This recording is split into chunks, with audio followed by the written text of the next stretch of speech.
अस्सलाम वालेकुम and a very warm welcome. आप देख रहे हैं आज पाकिस्तान। मैं हूं सिद्रा इकबाल। उम्मीद करते हैं कि आप सब खैरियत से होंगे। In a very strange situation Punjab education foundation ने जो मेल असातिज़ा हैं उनको बच्चियों की क्लासेस से ममनू करार दिया है। They have bin restricted. इन्होंने नया डायरेक्टिव इशू किया है जिसमें कहा जा रहा है कि जितने भी पार्टनर स्कूल्स हैं वो बच्चियों की क्लासेस में सिर्फ़ और सिर्फ ख़वातीन असातिज़ा को तैनात करें और ख़ास तौर पर ये हायर सेकेंडरी की बच्चियां जो हैं ये उसके लिए ये जो पॉलिसी है ये इफ़ेक्टिवली तमाम मेल टीचर्स को बार करती है। बच्चियों को तालीम देने के लिए इस लेवल के ऊपर इंस्टीट्यूशंस को इंस्ट्रक्ट किया गया है कि इनको स्ट्रिक्टली इससे कंप्लाई करना पड़ेगा। This is a very interesting thing because इसके बाद एक कॉन्वर्जेसन स्पार्क हुई है।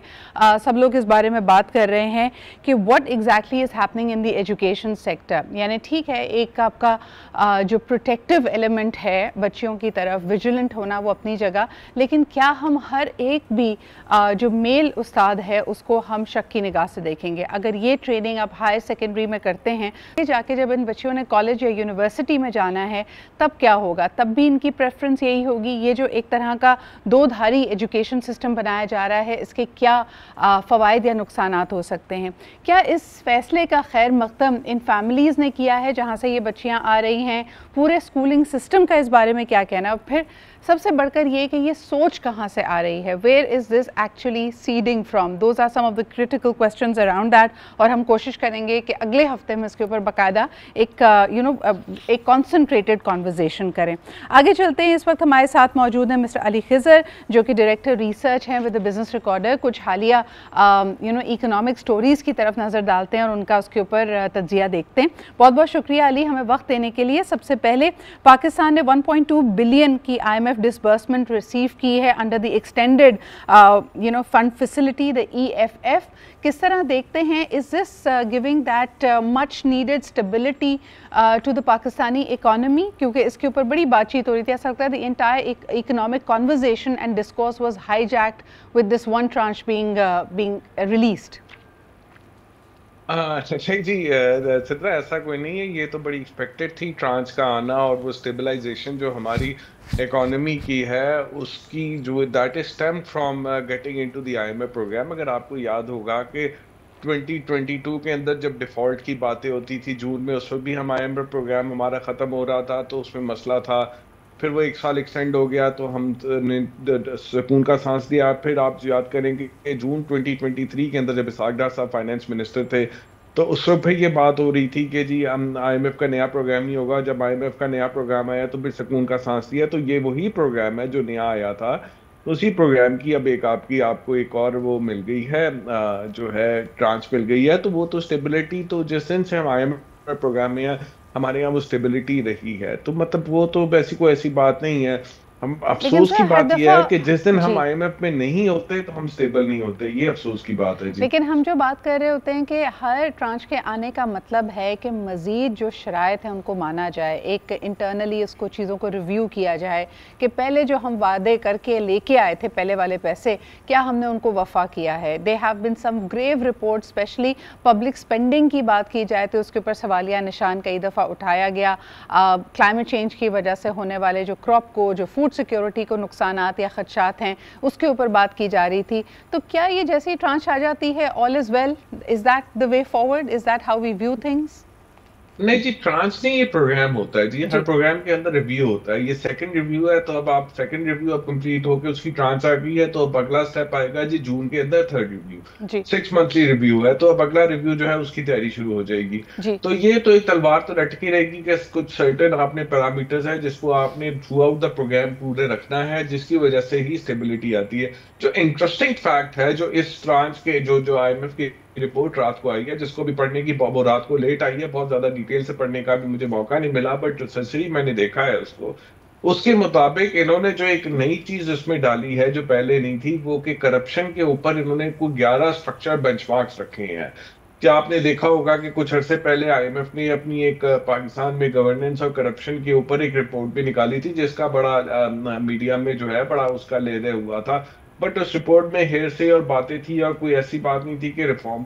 बट अब इन्होंने आपको 11 किस्म के स्ट्रक्चर रिफॉर्म रखे हैं कि जैसे आप कि जितने पब्लिक सेक्टर एम्प्लॉइज हैं, कुछ सर्टेन जगहों पे जिनकी जिनकी ऐसे डिक्लेरेशन होनी चाहिए, वो बैंक को पता होना चाहिए, सो एंड सो फोर्थ करते करते 10-11 चीजें इन्होंने रखी है जिससे वो करप्शन और गवर्नेंस को जज कर सकेंगे। ये बड़ी इंटरेस्टिंग मूव है कि जी पाकिस्तान के अंदर अभी तक IMF जो देखता रहा है वो हेडलाइन नंबर्स को देखता रहा है जी, एंड नंबर को देखता रहा है जी, कि मैथमेटिक्स क्या है, अरिथमेटिक क्या है जी, कि फिस्कल डेफिसिट कितना है, प्राइमरी फिस्कल सरप्लस कितना है, मॉनेटरी पॉलिसी किधर है, एक्सचेंज रेट किधर है, ठीक है जी, टैक्स रेवेन्यू कितना है, तो वो नंबर देखता जी कि एक्स नंबर आपने अचीव किया है या वाई नंबर अचीव किया है। वो एक्स नंबर अचीव करने में, वाई नंबर अचीव करने के अंदर जो प्रोसेसेस होते हैं उसको नहीं देखता कि जी भाई वो अली खिदर से टैक्स नहीं लेता, सिदरा से ज्यादा टैक्स लेता है, क्योंकि यह जायज है कि नहीं जायज है, ये क्या इक्वल टैक्सेशन होनी चाहिए कि नहीं होनी चाहिए। वो ये नहीं देखता कि जी गवर्नमेंट की जो स्पेंडिंग बहुत ज्यादा हो गई है, ये जो ब्लाइंड स्पॉट्स जिसका आप इशारा कर रहे हैं, ये एग्जैक्टली मैं इसी तरफ पूछना चाह रही थी कि जब 6 माह का रिव्यू होता है तो ऐसा लगता है हमने एक एग्जीक्यूटिव स्टेटमेंट, जैसे वो अगर आप जूनियर लेवल पे अकाउंटेंसी के एग्जाम्स देखें ना, वो कहते हैं कि आखिर में बस बैलेंस शीट को बैलेंस कर देना है, अंदर हमने क्या किया है वो ना पूछे हमसे और कैसे किया है। सवाल ये है कि FBR ने एक नया नोटिस भी इशू किया सर। उनका कहना है कि जो लोग सोशल मीडिया पे ख़ास तौर पे फेक लग्जरी को फ्लॉन्ट कर रहे हैं, उसके बाद उनके ऊपर कुछ कार्रवाई की जाएगी, क्योंकि उनके जो टैक्सेशन है और वो जो उनके गोशवारे हैं उनसे मेल नहीं खाता उनका लाइफस्टाइल। ये बात कोई मुझे डेजावू जैसी लग रही थी। आपको याद होगा कि बहुत साल पहले असेंबली के फ्लोर्स पे कई दफ़ा कहा जाता था कि 700-800 लोगों की एक ऐसी लाइफस्टाइल की लिस्ट बनाई गई है और देखा जा रहा है कि वो उनकी जो ज़िंदगी है, उनका जो तर्ज ज़िंदगी है, वो उनके गोशवारों से नहीं मेल खाता। वो लिस्ट भी आज तक कभी सामने नहीं आई। क्या ये अगेन आम आदमियों पर, बॉटम ऑफ द पिरामिड के ऊपर एक्शन होगा कि किस तरह बढ़ते हुए देख रहे हैं? इस हेडलाइन को आप कैसे देख रहे हैं? देखिए जी, बात यह है कि ये तो खैर एक चलता रहता है, 700-800 से हजारों में नंबर चलता रहता है, लेकिन हमें एक्शन नहीं नजर आता। बिल्कुल जी, बात आपकी ठीक है कि टैक्सेस जब इनडायरेक्ट लगते हैं और जब आपका ओवरऑल गवर्नेंस का इशू कम होता है तो जाहिर है बॉटम द पिरामिड के ऊपर इम्पैक्ट ज्यादा आता है। बहरहाल ये देखने की बात यह है कि ये पहली दफा IMF ने अपनी हिस्ट्री में, हम पाकिस्तान 24वें-25वें प्रोग्राम में है IMF के, पहली दफा in the history of the IMF ने कोई स्ट्रक्चर रिफॉर्म जो गवर्नेंस और करप्शन के रेलेवेंट रखे हैं। इन्होंने इससे पहले कभी नहीं रखा। लेकिन ये कह देना कि जी IMF ने स्ट्रक्चर रिफॉर्म रख दिए हैं तो क्या मुल्क में करप्शन खत्म हो जाएगी या गवर्नेंस हो जाएगी और दूध की नहरें बैठेंगी, तो ऐसी बात नहीं है। आपको याद होगा कि IMF SOE रिफॉर्म के ऊपर, प्राइवेटाइजेशन के ऊपर और इन चीजों के ऊपर भी पिछले 5-10-12 सालों से बात कर रहे हैं, लेकिन हमें उसमें खातिर खा जो है इम्प्रूवमेंट नहीं नजर आई। तो यहाँ पे भी अब IMF बातें तो कर रहा है, इम्प्रूवमेंट हमें शायद ना नजर आए।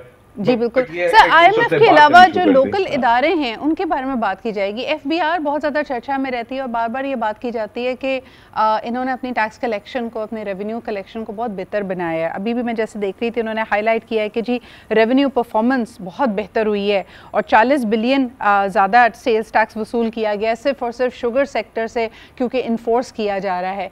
अब ये जो इन्फोर्समेंट है, this is becoming such an anomaly, such a mystery कि मुल्क में स्टैगफ्लेशन है, लोगों की परचेजिंग पावर नीचे जा रही है, धंधा मंदा पड़ा हुआ है, लेकिन रेवेन्यू कलेक्शन बढ़ती जा रही है। तो क्या वाकई हम ये तसव्वुर कर लें कि पहले इन्फोर्समेंट नहीं थी, अब कोई जादू की छड़ी घूमी है और इन्फोर्समेंट की वजह से जो टैक्स पहले कलेक्ट नहीं हो पा रहा था अब वो हो पा रहा है? आप कैसे रीड कर रहे हैं इन इंडिकेटर्स को? देखिए, IFPR के जो इस वक्त चेयरमैन है ना, वो नैरेटिव के बादशाह है।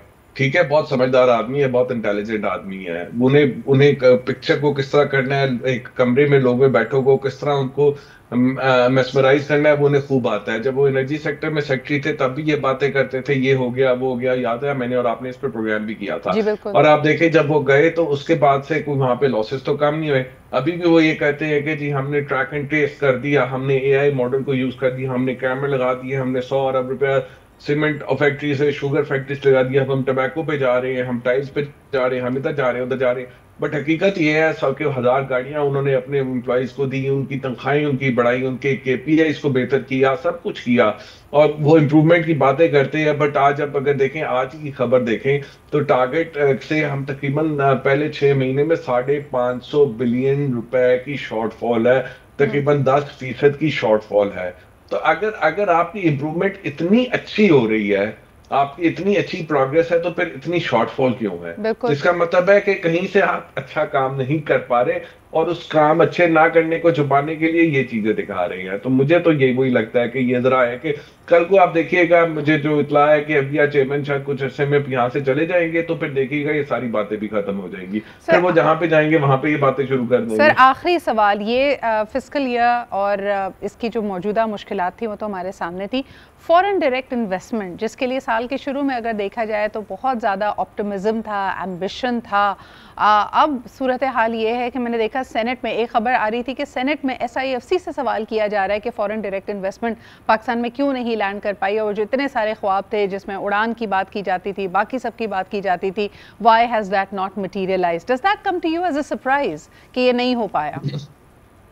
नहीं जी, it was very much expected. ये उड़ान प्रोग्राम जिसकी आप बात कर रही हैं, इस तरह का प्रोग्राम विजन 2025 आया था, जिसमें हमने कहा था कि जी हमारे मुल्क के अंदर 4% दुनिया की ट्रेड जो है वो ग्वादर से होगी, जबकि वो 0.04% नहीं है। ठीक है जी, वहां पे कहा गया था हमारी जो है एक्सपोर्ट जो है 2025 में 125 बिलियन डॉलर की होगी, जो भी 25 और 30 बिलियन के डॉलर के दरमियान है। तो ये बातें तो बस सुनते आए हैं जी मजल से, जब से हमने ये कारोबार शुरू किया है 20 साल से, तब से हम ये सुनते आए हैं और आगे भी सुनते रहेंगे। इसको एक कान से सुनते हैं, दूसरे से निकाल देते हैं। असल चीज परफॉर्मेंस होती है, असल चीज नंबर्स होते हैं, आपकी ग्रोथ कितनी है, एम्प्लॉयमेंट क्या है, इन्फ्लेशन क्या है। ये प्लानिंग मिनिस्टर की कारोबार और ये बातें जो होती है ये बस सुनने में आती है, देखने में आती है, इसके असर कुछ नहीं होते। ये another example of that is sir कि कहा जा रहा है 2030 2050 जो भी इन्होंने आगे का हदफ रखा है कि 50 बिलियन की सिर्फ पाकिस्तान की फार्मा एक्सपोर्ट्स होंगी, लेकिन इस वक्त मसला हम देख रहे हैं कि अफगान पाकिस्तान ट्रांजिट ट्रेड के हवाले से रुका हुआ है। ऐसी सैकड़ों हजारों अद्वियात हैं जो हो सकता है एक्सपायर हो जाए, and we haven't found a solution to it. But बहुत बहुत शुक्रिया Ali sahab for saying things as they are, calling a spade and we need to take it with a pinch of salt कि क्या हम हमेशा जो अपने आदाब जो गोल्स रखते हैं उसको हम लाइटली लें कि भाई ये रख दिया गया है लेकिन इसको ज़्यादा सीरियस लेने की कोशिश नहीं है, या फिर इसके बारे में अब हमें सीरियस हो जाना चाहिए। Will take a short break and be right back.